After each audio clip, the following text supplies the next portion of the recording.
Currently, we are going through quite an interesting time in the world. We've lived through a pandemic. We are now seeing so much unrest in the world.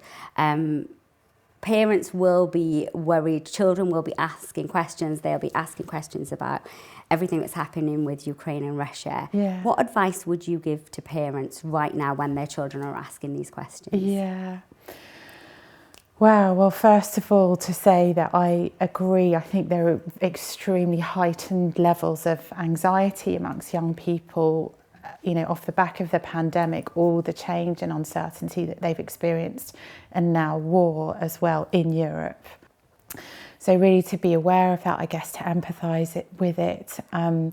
Something like Psalm 46 is good about though the earth give way and the mountains fall into the heart of the sea.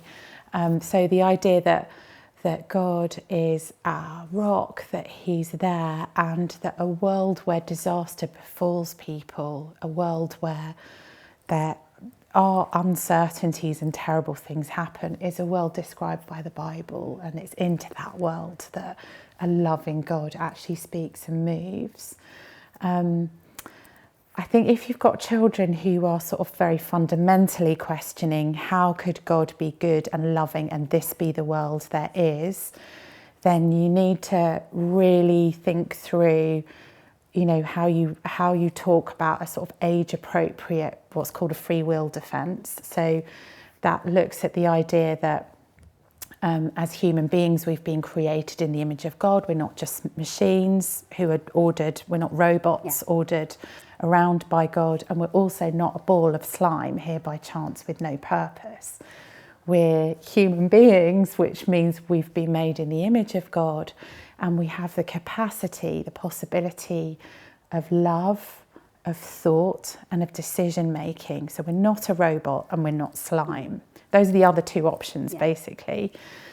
Now, this option of being a human being who has the capacity to love and to choose, the Bible in Genesis talks about God making us to be like that and then making that choice real. You can't force a person to love another person. So the possibility of love, the possibility of choice, leaves open the possibility of harm. And in Genesis 3, the Bible describes how human beings have used our choices. We have used them for good and to love each other and God, but we've also used them for harm. So the Bible speaks of a good God, a good world, of us as human beings bearing his image and having the possibility of love and choice and this fullness and meaning in life. But we have also exercised our choice for harm and ill as well as for good. And if we were robots, God could make us always do what he wanted to do, but then love wouldn't be possible and we wouldn't really be human.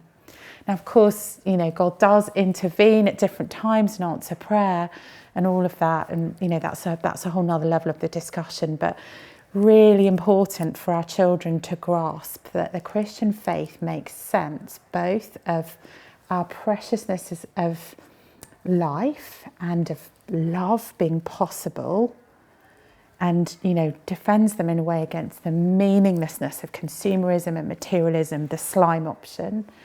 It also says, God is not a dictator, we're not the robot.